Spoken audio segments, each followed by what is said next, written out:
এবার চলুন পারা নাম্বার 29, সূরার নাম মুলক, প্রথম সূরা। এই সূরা মুলকটা প্রত্যেকদিন তেলাওয়াত করবেন, করলে কি হবে? সহিহ হাদিসে এসেছে যে সূরা মুলক তেলাওয়াতকারী ব্যক্তির কবরে কোনো আযাব হবে না। সুবহানাল্লাহ বলার দরকার একবার ছিল, ঠিক আছে? সকালবেলা একবার বলে নেবেন, এখন থাক নাকি কি গো? খালি 5 থেকে 7 মিনিট সময় লাগবে। যত মা এসছেন, ভাই এসছেন, আমার দিনী ভাই এসছেন, আমি আব্দুল্লাহ জুবায়ের হাত দুটো ধরে অনুরোধ করছি, ভাই আজকে রাতটা আমাদের জীবনের শেষ রাত হতে, আর যারা চুপচাপ আছেন মোটামুটি এখন 2050 পর্যন্ত বাঁচবেন নাকি কি গো? হতে পারে না? পারে না? হ্যাঁ হতে পারে। আমি খেলা করছি, আমার কাপড়ের কাপড় বাজারে চলে এসেছে, আমার কবরের জায়গাটা রেডি হয়ে গেছে, নেক্সট খাটিয়া কাপড়টা ওঠার জন্য যেটা, সেটা হচ্ছে আমি, আমার হুঁশ নাই। তো আমি যদি রাত্রিবেলা ঘুমানোর সময় সূরা মুলক 29 পারা তাবারাকাল্লাযী বিয়াদিহিল মুলক, এই সূরাটা রাত্রিবেলা যদি তেলাওয়াত করে পড়তে পড়তে ঘুমাই, আল্লাহর নবী সাল্লাল্লাহু আলাইহি ওয়াসাল্লাম বলেছেন, এই সূরার ফজিলতের ফাজাইলের মধ্যে এসেছে, কবরে অতক্ষণ পর্যন্ত সূরা মুলক বান্দার জন্য ফেরেশতাদের সঙ্গে আযাবের ফেরেশতার জন্য সুপারিশ করবে। যতক্ষণ বান্দাকে কবরে শান্তিতে ঘুমাতে দেওয়া হচ্ছে না, ততক্ষণ আযাবের ফেরেশতাদের সঙ্গে এই সূরা মুলক কন্টিনিউ তাদের সঙ্গে তর্ক করে তাকে শান্তিতে ঘুম পড়িয়ে দিয়ে তবে সূরা মুলক সেদিন আল্লাহর কাছে সুপারিশ করবে। সুবহানাল্লাহ। এই সূরা মুলকের মধ্যে আল্লাহ কি বলছে? প্রথমে টেনে এনেছে জাহান্নামের কথা। কিসের কথা বলুন? জাহান্নাম। কি রকম? ইদা উলকু ফিহা সামিউ লাহা শাহীকাও ওয়া হিয়া তাফুর। জাহান্নামীদেরকে উপর থেকে আগুনের মধ্যে যখন ছুঁড়ে ফেলা হবে, আগুনে নিক্ষেপ করা হবে, তখন সেদিন জাহান্নামী ব্যক্তিরা জাহান্নামের আওয়াজ শুনতে পাবে। তাকাদু তামাইয়াজু মিনাল গায়জ। জাহান্নাম প্রচন্ড চিৎকার করবে, প্রচন্ড গর্জন করতে থাকবে। কুল্লামা উলকিয়া ফিহা ফাওজুন সাআলাহুম খাযানাতুহা আলাম ইয়াতিকুম নাযীর। একদল লোককে উপর থেকে ছুঁড়ে ছুঁড়ে ছুঁড়ে যখন আগুনের মধ্যে নিক্ষেপ করা হবে, তখন জাহান্নামীদেরকে জিজ্ঞাসা করা হবে, আলাম ইয়াতিকুম নাযীর, হে জাহান্নামী ব্যক্তিরা, তোমাদের কাছে কি আমার পক্ষ থেকে, আল্লাহর পক্ষ থেকে কোনো সতর্ককারী কি যায়নি?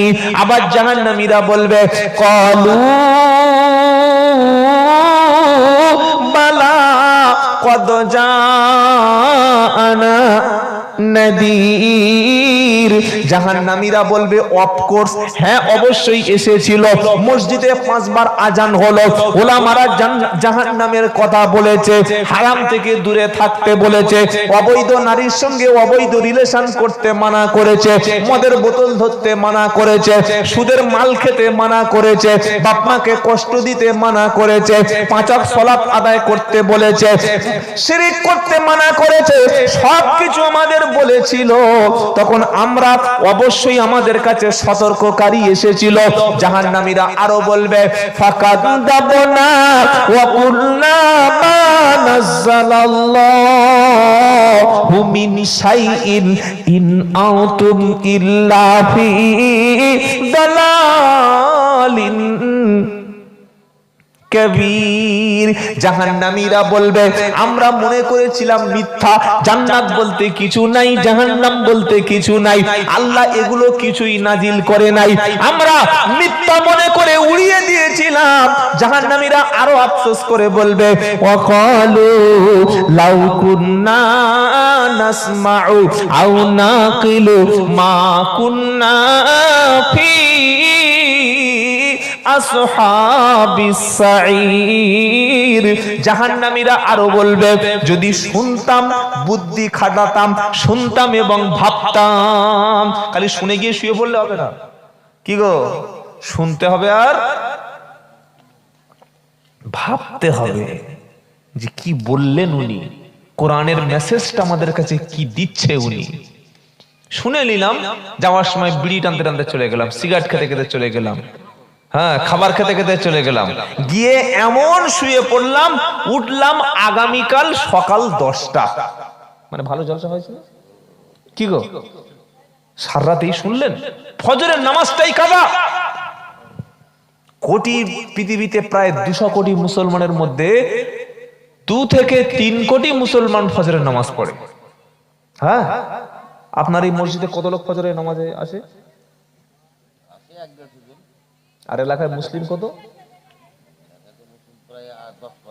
10-15 হাজার আসে, 1 থেকে 200। তার মানে বুঝতে পারছেন আমাদের ইমানটা কোন জায়গায়। কষ্ট পাবেন না। মুসলমানের দিন শুরু হবে ফজরের নামাজ দিয়ে, ফজরের সালাত দিয়ে, বলে ইনশাআল্লাহ। আর বেদিনের মতো সকাল 9টা-10টার সময় ঘুম থেকে উঠে ব্রাশ করতে করতে কাজে বার হয়ে যাচ্ছে, ফজরের নামাজ নাই। কি করে বরকত হবে? কি করে আপনার উপরে বরকত হতে পারে? বরকত যদি চাও, সমাজে উন্নয়ন যদি চাও, যদি তোমার সংসারে বরকত হোক, আল্লাহ তোমার উপরে রাজি হোক, আল্লাহ তোমার সংসারে বরকত দিক, এটা তুমি যদি নিশ্চয়ই নিশ্চিত করতে চাও, দিনের শুরুটা হবে ফজরের। আর যদি বলেন যে আমার বরকতের দরকার নাই, তাহলে এই ফজরের সময় বেদিনের মতো ঘুমিয়ে থাকলে আপনার জীবনটাই শেষ হয়ে যাবে।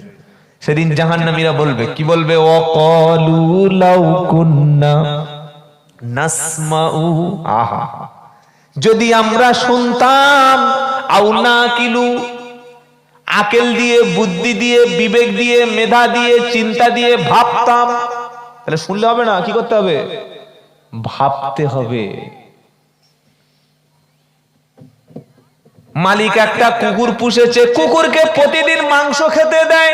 মালিক যখন ডাকে কুকুরটা তখন ছুটে, যদি বলেন চলে আসে। আল্লাহ বলছে তোদের খাওয়াই আমি, অক্সিজেন দিচ্ছি আমি, সুন্দর বিবি দিয়েছি আমি, বাচ্চা দিয়েছি আমি, চাকরি দিয়েছি আমি, আসমান থেকে পানি দিয়েছি আমি।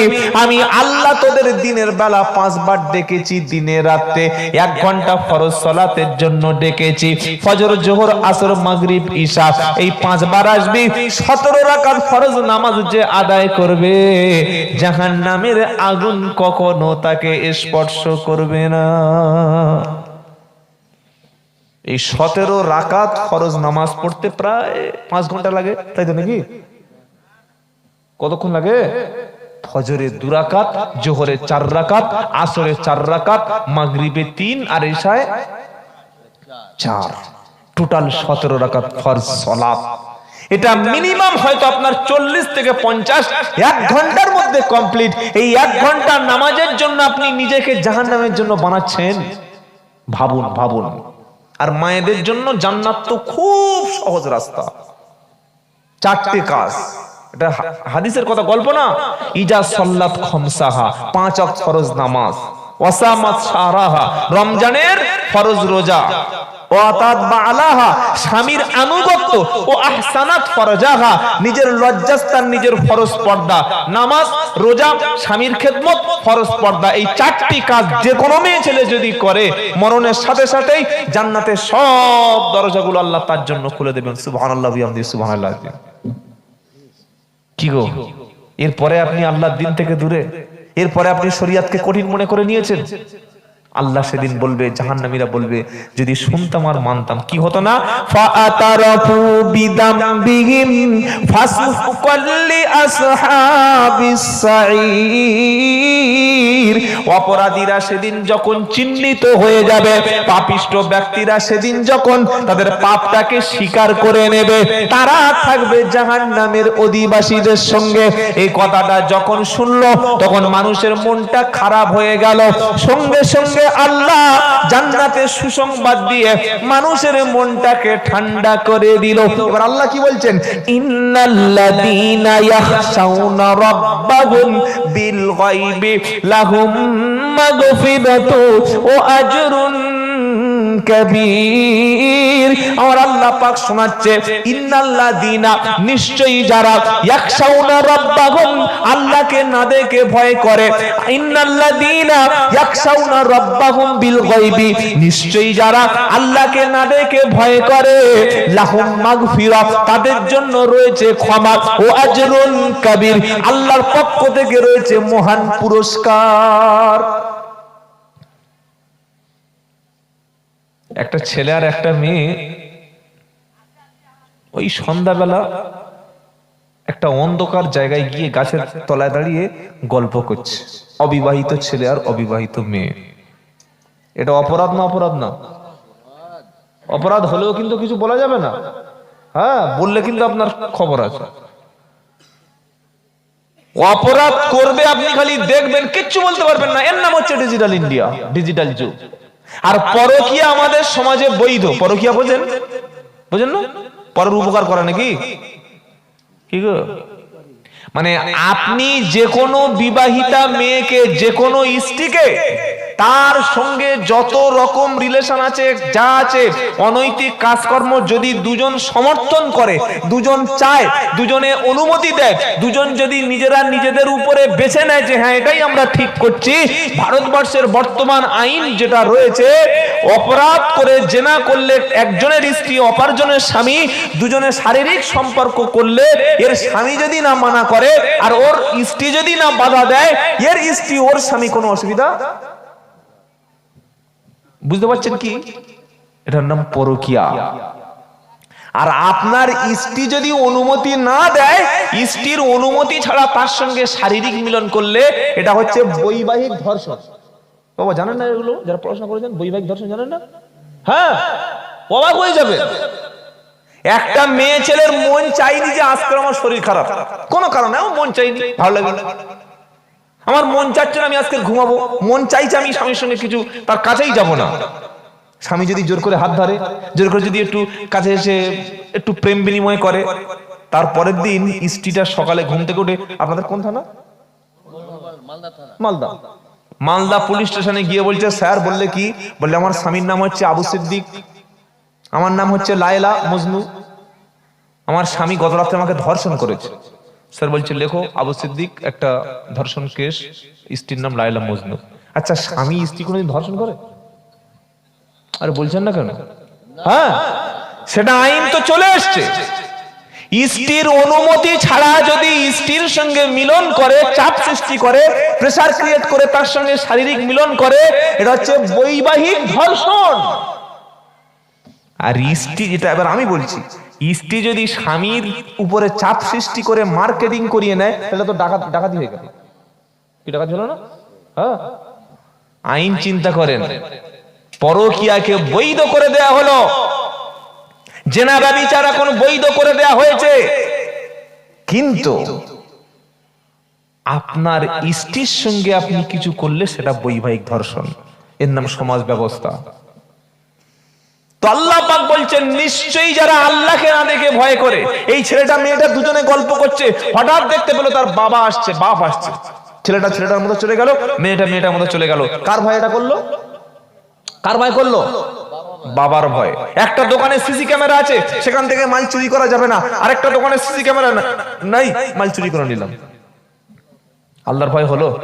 আরে বলছেন না কেন? এখন আমরা বসে আছি, কেউ বিড়ি খাই না, সিগারেট খাই না, খৈনি খাই না, জর্দা খাই না, মদ খাই না, তামাক খাই না, কিছু খাই না। কেন? লোক কি বলবে? কিন্তু উঠে গিয়ে বাড়িতে গিয়ে ঢক ঢক ঢক করে মাল খেয়ে নিলাম। এখানে আল্লাহর ভয়, বাড়িতে আল্লাহর ভয় নাই। এটার নাম ভয় না, এটার নাম কোনোদিন ভয় না। ভয় হলো সেটা জঙ্গলে আছেন, বনে আছেন, ঘরের কোণে আছেন, অন্ধকারে আছেন, পার্কে আছেন, যেখানেই আছেন, আপনার সঙ্গী যিনি আছেন তিনি কে? জোরে বলুন। তিনি দেখছেন, তিনি শুনছেন। ওয়াহুয়াল লাতিফুল খবীর, সূক্ষ্মদর্শী। এই ধরুন, এই আমার এই যে ক্যামেরাম্যান আছে, উনি আমার ক্যামেরা করছে, বা কয়েকজন আছে সব। এখান থেকে যদি 500 মিটার দূরে বা 1000 মিটার দূরে বা 5 কিলোমিটার দূরে একজন বসে থাকে, এখন অনেক ডিজিটাল ক্যামেরা হয়েছে, কিন্তু জুম যদি করা হয় ওর ছবিটা কিন্তু আসবে না। কি বলছি বুঝতে পারছেন? আপনার ক্যামেরার লেন্স দিয়ে সেই 500 মিটার দূরে বা 3 কিলোমিটার দূরে একজন মুখ থেকে আনতে পারবেন? সামান্য হয়তো আসবে। বা এখান থেকে একটা লোক যদি 10 ঘন্টা দূরে থাকে, তার ছবি আপনার ক্যামেরা ধরা পড়বে না। কিন্তু আল্লাহ পাক আরশে আজিমে আছেন। পৃথিবীর যে কোনো প্রান্তে, যে কোনো রুমে, যে কোনো হোটেলে আপনি থাকেন না কেন, আল্লাহর ক্যামেরার লেন্সের বাইরে পৃথিবীর কোনো ব্যক্তি ইয়া আলামু খাইনাতাল আইউনি ওয়া মা তুখফিস সুদূর। 24 পারা 8 নম্বর পৃষ্ঠা 3 নম্বর লাইন 19 নম্বর আয়াত সূরার নাম মুমিন। আল্লাহ বলছেন ইয়া আলামু খাইনাতাল আয়ুনি ওয়া মা তুখফিস সুদূর। বান্দা তোমার চোখ কি দেখছে, চোখ কোন দিকে তাকাচ্ছে, তোমার চোখটা কোন দিকে জুম করে কোন নারীকে দেখছে, তোমার চোখের সাহায্য তুমি খারাপ দেখছো কিনা ভালো দেখছো, হালাল দেখছো কিনা হারাম দেখছো, ন্যায় দেখছো কিনা অন্যায় দেখছো, কি দেখার দরকার কি দেখছো, আমি আল্লাহ সবকিছু জানি। আর একটা খারাপ জিনিস দেখার পরে তোমার মনের মধ্যে যে একটা নতুন অনুভূতি আসলো, মনের মধ্যে একটা আলাদা উদ্দীপনা কাজ করলো, একটা নোংরা ছবি দেখে তোমার শরীরটা এক্সাইটেড হয়ে গেল, উত্তেজনায় অবস্থায় হয়ে গেল, তোমার মনে মনে খারাপ কল্পনা করছো। আল্লাহ বলছেন অন্তরের খবর আমি জানি, আর তোমার চোখ কি দেখছে সেটাও আমি জানি। তার নাম কে? আল্লাহকে সেই ভয় করুন। 5 ওয়াক্ত নামাজ পড়েন, আবার আপনি জমির আল ফেলছেন, মানে কিরকম মুসলমান আপনি? 5 ওয়াক্ত নামাজ পড়েন আবার মেয়ের সম্পত্তি ফাঁকি দিচ্ছে মুসলমান। হ্যাঁ, মেয়ের সম্পত্তি ফাঁকি দিয়ে হজ করতে গেছে, একবার করেনি 5 বার হজ করেছে, বলছে আমি ট্রিপল হাজি, আবার 2 বার করেছি, আবার একবার যাব, আর মেয়ের জমি দেয় নাই। আল্লাহি আল্লাহর কসম, আল্লাহ কখনো আপনার ক্ষমা করবেন না যদি মেয়ের সম্পত্তি ফাঁকি দেন, ছেলের সম্পত্তি যদি ফাঁকি দেন। মসজিদের ক্যাশিয়ার বানিয়ে দেয়া হলো, মাদ্রাসার সেক্রেটারি বানিয়ে দেয়া হলো, মাদ্রাসা চুলোয় গেল, জাহান্নামে গেল, মসজিদের উন্নয়ন হলো না, নিজের ঘরটা উন্নয়ন হয়ে গেল। হ্যাঁ, হুগলি জেলায় খানাকুল বলে একটা থানা আছে, হুগলি খানাকুল, আরামবাগের কাছে। মসজিদের সেক্রেটারি মসজিদের 7 বিঘে জমি নিজের নামে দখল করে চাষ করে খাচ্ছে মুসলমান। শুনছেন আপনারা? তো সকলে বললো ক্যাশিয়ার সাহেব মাদ্রাসার হিসাবটা দিন মসজিদের, বললে আগের ক্যাশিয়ার হিসাব দিক তবে আমি দেবো। হোয়াট রিজনিং, কি যুক্তি দেখো, কি গো, আগের ক্যাশিয়ার হিসাব দিক পরে আমি দেবো। চামড়া ছাড়িয়ে দেবে কবরে গেলে, চামড়া ছাড়াবে। এই জন্য বাবা যারা মসজিদ মাদ্রাসার ক্যাশিয়ার খুব হুঁশিয়ার, একটা টাকা যেন ভুল করে পকেটে না যায়। দরকার হয় পকেটের মাল জমা দাও, মসজিদের মাল খেও না, খুব বিপদ হবে। আহা হা, ইসলাম অত সূক্ষ্ম ব্যাপার যে তুমি কোনো মানুষের উপরে একটা টাকা জুলুম করতে পারো না। আর যারা রাজনৈতিক নেতা আছে বাবা, ঘর নেই, জল পড়ছে বর্ষাকালে, বৃষ্টিতে ত্রিপল খাটিয়ে বাচ্চা নিয়ে ঠক ঠক করে কাঁপছে গরিব মানুষ, ঘর আসেনি। আর যার ঘর এসছে সরকারি ঘর, 3 তালা পেয়ে গেছে, তার উপরে ফের ঘর। আমাদের 24 পরগনা কথা বলছি, আপনাদের মালদার মানুষ সব আল্লাহওয়ালা দিনদার মানুষ, তো এখানে সব নাই। হ্যাঁ, কি গো বাবাজিরা, এটা কি ইমান? এটা ইমান না। মসজিদে বসে বসে কোরআন পড়ছে, আল্লাহ আমি তোমাকে খুব ভয় করি। মসজিদ থেকে বার হয়ে যখন ব্যবসার মধ্যে বসেছে, 2 নম্বরই মাল, কম দামি মাল বেশি দামে বিক্রি করছে, কাস্টমারকে ঠকাচ্ছে, কাস্টমারকে ওজনে কম দিচ্ছে, তাহলে মসজিদের ইমানটা আপনার ব্যবসা পর্যন্ত আসলো না, এর নাম কিন্তু ইমান না। কথা মনে থাকবে ইনশাআল্লাহ। আল্লাহ আমার সঙ্গে আছেন, কত দূর আছে এটা আল্লাহ নিজেই বলে দিয়েছে। পারা নাম্বার 26, পৃষ্ঠা নাম্বার 18, সূরার নাম কফ, আয়াত নাম্বার 16, লাইন নাম্বার 1। আল্লাহ বলছেন শোনো, ওয়া নাহনু আকরাবু ইলাইহি মিন হাবলিল ওয়ারিদ। বান্দা তোমার যে ঘাড়ে শিরা আছে, মোটা মোটা রগ আছে, ওটা তোমার শরীরের যতটা না নিকটে, আমি আল্লাহ তার চাইতে আরো বেশি নিকটে আছি। যাবা কই? কোথায় যাবে? যেখানে যাবে আল্লাহ। তুমি যদি একটা রুমে যাও, রুমটা দেখে নাও সিসি ক্যামেরা আছে কিনা, মাল চুরি করতে পারবো কিনা। আমার আল্লাহ বলছে আমি অদৃশ্য সিসি ক্যামেরা তোমার শরীরে আমি রেখেছি, সেটা কোরআনে বলে দিয়েছি। কারণ দেখবেন যেখানে সিসি ক্যামেরা থাকে সেখানে লেখা থাকে আপনি কিন্তু সিসি ক্যামেরার আওতায় আছেন। কি গো, লেখা থাকে না? থাকে না? কেন লেখা থাকে জানেন? আর আইন রয়েছে আপনি বিনা অনুমতিতে কারোর ছবি তুলতে পারবেন না। হ্যাঁ, এটা আইন। বিনা অনুমতিতে কারোর ক্যামেরা আপনি করতে পারবেন না, কারোর ছবি তুলতে পারবেন না, এটা মানবাধিকার লঙ্ঘন হবে। তো আল্লাহ বলছে শোনো, আমি তোমার শরীরে একটা অদৃশ্য আনসিন সিসি ক্যামেরা রেখে দিয়েছি, দিয়ে তোমাকে বলে দিয়েছি। বলে হুজুর সেটা কোথায় আছে, কোথায় খুঁজে পাবো? কোরআন পড়তে হবে, হ্যাঁ তবে খুঁজে পাবেন। কি গো, পারা নাম্বার 15, পৃষ্ঠা নাম্বার 2, লাইন নাম্বার 8, সূরার নাম বানি ইসরাইল, আয়াত নাম্বার 13। সিসি ক্যামেরা শুনেন কথা আল্লাহ ঢুকিয়ে রেখেছে। ওয়াকুল্লা ইনসানিন আলজামনাহু তাইরাহু ফি উনুকিহি ওয়া নুখরিজু লাহু ইয়াওমাল কিয়ামাতি কিতাবাই ইয়ালকাহু মানশুরা ইকরা কিতাবাকা কাফা বিনাফসিকাল ইয়াউমা আলাইকা হাসিবা। গল্প করছি না, আল্লাহর কালাম শোনাচ্ছি। প্রত্যেকটার পিছনে কোরআনের দলিল আছে, বলুন সুবহানাল্লাহ।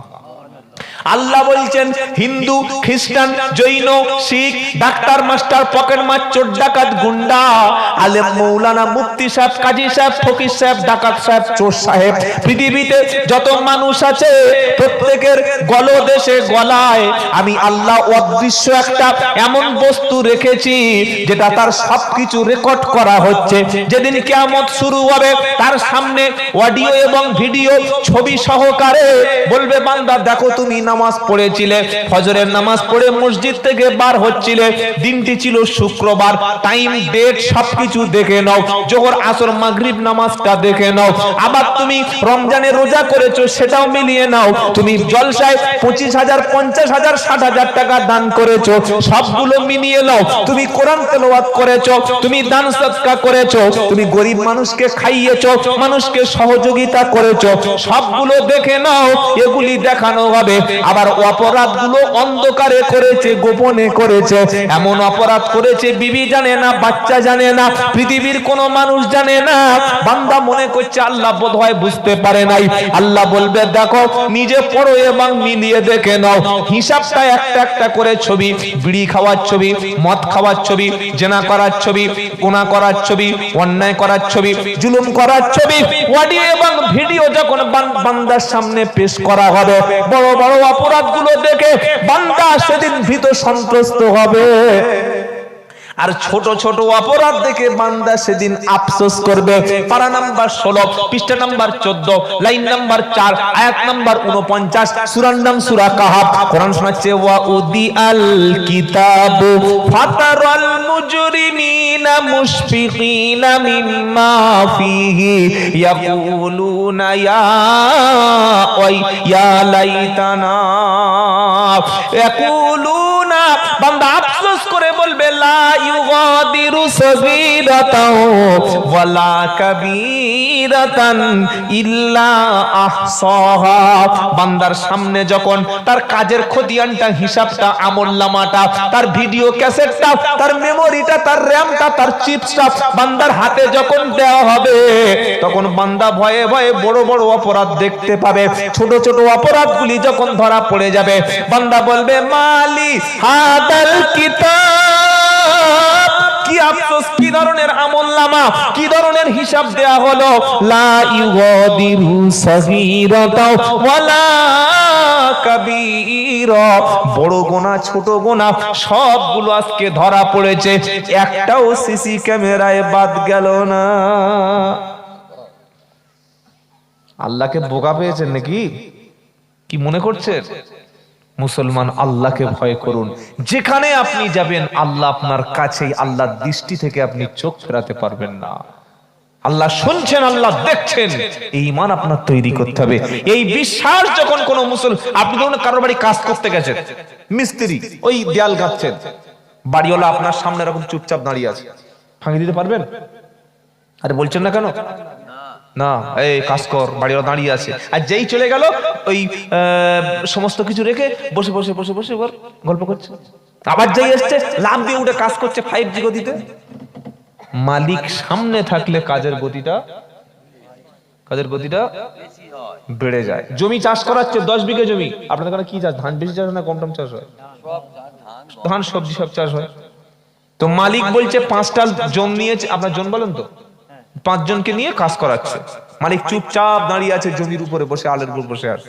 কাজ বেশি হবে না কম হবে? বেশি হবে তো হবে।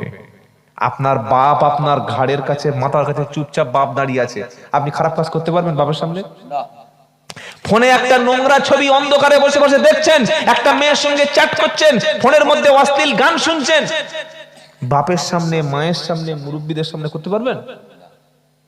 করার জন্য একটা পার্সোনাল ঘর লাগবে।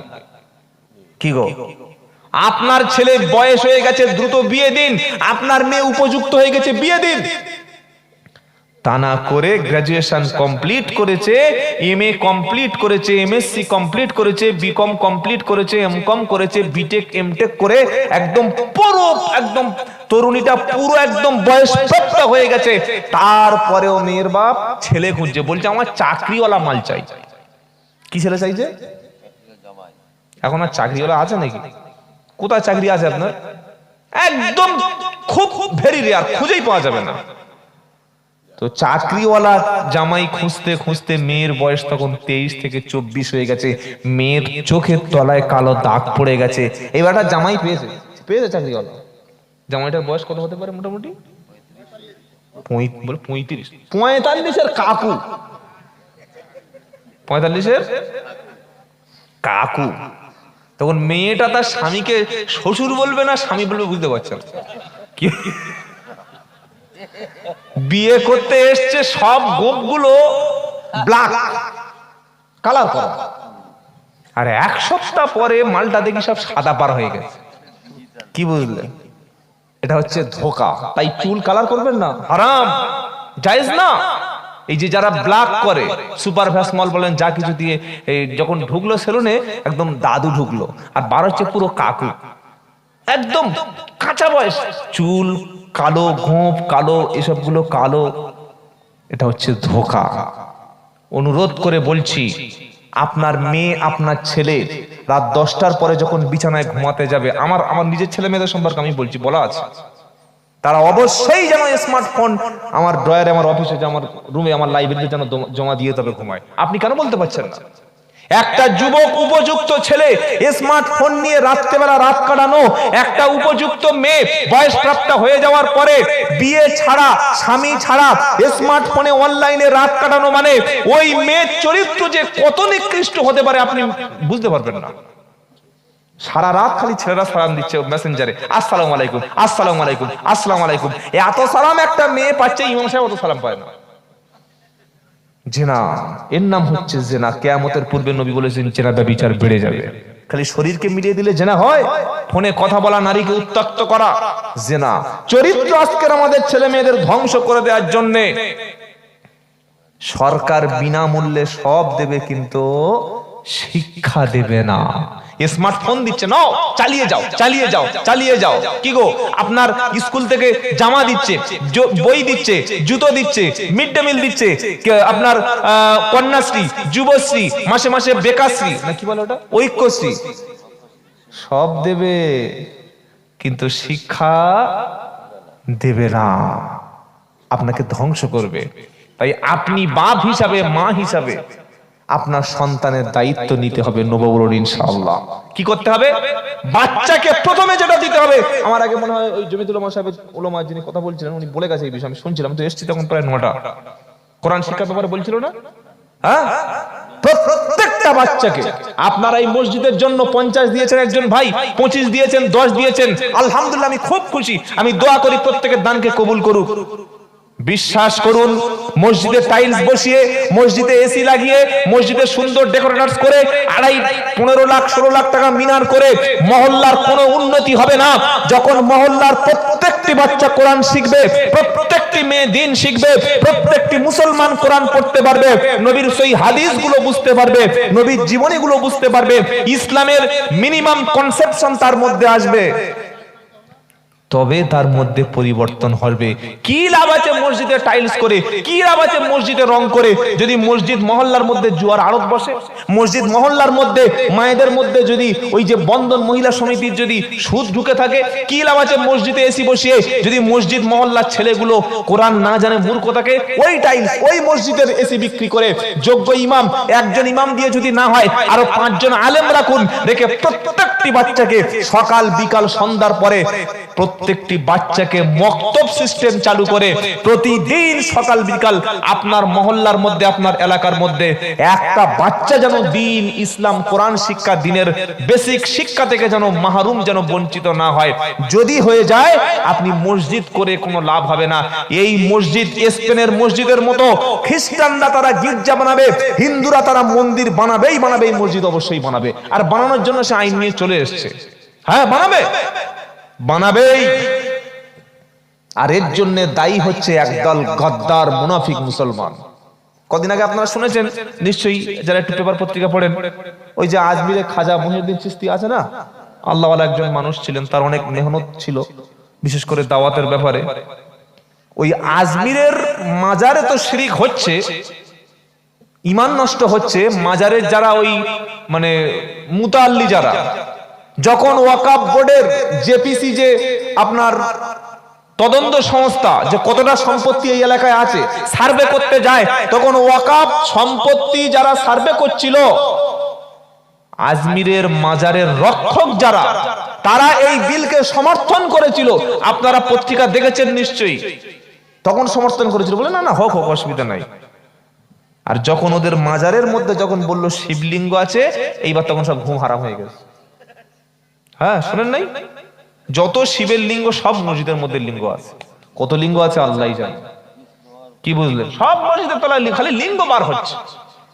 আল্লাহু আকবার, কি দিন আসছে সামনে আপনি ভাবুন। বিশ্বের সমস্ত কুফরি শক্তি এক, সবাই এক, আমরা ইমানদাররা এখনো হাজারো দল। কি গো, কাদরিয়া, চিস্তিয়া, দেওবন্দিয়া, বেরিলি, হানাফি, শাফি, মালেকি, হাম্বলি, কি সর্বনাশ। ইমাম সাহেব নামাজ পড়াতে এসছে, ইমামের একটা ভুল হতে পারে, এই ভুলটা ধরিয়ে দেবে আলেমরা। সাধারণ মানুষ মিটিং ডেকে ইমামকে মসজিদ থেকে বার করে দিচ্ছে, অথচ যে বার করছে তার কোরআন পড়া জানে না। এখনো পর্যন্ত আমাদের মুসলমানদের মধ্যে ইয়া নবী সালামু আলাইকা এই নিয়ে মারামারি হচ্ছে না, হয় না? আরে শুধু মারামারি না, বাংলাদেশে বাস হচ্ছে, বাস তথ্য প্রমাণ দিয়ে আর্গুমেন্ট করা হচ্ছে, যেটা করা চলবে না। আর কি নিয়ে হচ্ছে শুনবেন? মরে গেছে লোকটা, তার আমল সব শেষ হয়ে গেছে, এবার সে যা আমল করেছে সেই অনুযায়ী ফল পাবে। তবে 3টি কাজ মরণের পরেও কবরে সওয়াব পাওয়া যায়, এটা মুসলিম শরীফের সহিহ হাদিস আছে। 1, মসজিদ মাদ্রাসা সদকা জারিয়া করে দেওয়া। 2, কোনো মানুষকে যদি উপকারী ইলম শিক্ষা দিয়ে যায়। 3, নেককার পরেশগার যদি একটা দোয়া করার মতো সন্তান রেখে যায়, কবরে সওয়াব পাবে। এবার 40 দিনে গরু জবাই করতে হবে, পাড়ার লোককে খাওয়াতে হবে, মরণের পরে মৃতর উদ্দেশ্য করে ভোজ করতে হবে, যেটার নাম হচ্ছে খানা। কি নাম বললাম? হ্যাঁ, ভোজ, খানা। আমাদের 24 পরগনা বলে খানা, খানা। কি গো, খা না খাচ্ছে, আবার বলছে না। তো যাই হোক, এই খানাটা চলবে না, এই নিয়ে মুসলমান বাংলাদেশের মধ্যে তর্ক। কি তর্ক? একদল বলছে চলবে, এতটা কিতাবে না, এতটা কিতাব, উর্দু আরবি মোটামুটি ফার্সি মিলিয়ে এতটা কিতাব চলে। আর যারা বলছে চলবে না, তারা আবার এতটা কিতাব চলবে। শুনতে পাচ্ছেন কি বললাম? একদল বলছে আমিন একদম আস্তে বলতে হবে, জোরে বলা যাবে না, বললে মুখ থেকে বার করবে। আরেকদল বলছে না, জোরে বলতেই হবে। এই যে বাড়াবাড়ি আর এইগুলো কেন হবে বলুন? খবরদার, ছোট্ট বিষয় নিয়ে আমরা যেন ঝামেলা না করি। আমাদের টার্গেট থাকবে আমরা নামাজি বাড়াবো। আমাদের মুসলমান ঘরের মায়েরা শিরক করে মুশরিক হয়ে যাচ্ছে। মাজারে মান্নত করা, আল্লাহ ছাড়া কারোর নামে শপথ করা, বাচ্চার কপালে টিপ দিচ্ছে, দিয়ে বলছে এই টিপ থাকলে কালো কপালে আমার বাচ্চাটা ক্ষতির হাত থেকে বেঁচে যাবে। মুশরিক না? বৌমা আসার পর থেকে একটু সংসারে উন্নতি বেড়েছে, তখন শাশুড়ি বলছে আমার বৌমাটা লক্ষ্মী সোনা, লক্ষ্মী সোনা, আহা লক্ষ্মী সোনা। ও তো শিরক করলো, মুশরিক হয়ে গেল। বরকত দেওয়ার মালিককে, রুজি বাড়ানোর মালিককে। তাহলে বৌমাটা আসার পরে সংসারে উন্নতি হয়েছে। লক্ষ্মী সোনা মা লক্ষ্মী, সঙ্গে সঙ্গে ঈমান শেষ।